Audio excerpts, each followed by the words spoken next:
হ্যাঁ ভিউয়ার্স, চলে আসলাম বাগেরহাটের কচু উপজেলায়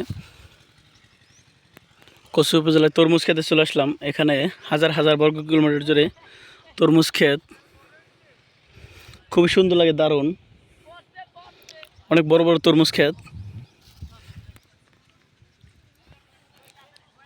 বেশ বড় তরমুজ হয়েছে। এখানে প্রচুর পরিমাণে তরমুজ। এখানে চাষিরা তরমুজ গাছে পানি দিতেছে, যে দেখা যাচ্ছে। খুবই সুন্দর একটা জায়গা, মনোরম পরিবেশ। এখানে হাজার হাজার কিলোমিটার জুড়ে এই তরমুজ ক্ষেত, চাষিরা বেশ লাভবান। এখানে এই যে তরমুজ আবার ঘাস দিয়ে ডেকে রাখছে, যাতে করে রোদে ফাইটে না যায়। এখানে প্রচুর তরমুজ। আমি ঢুকলাম, আবার কেউ কিছু দাপট টাপড় না দেয়।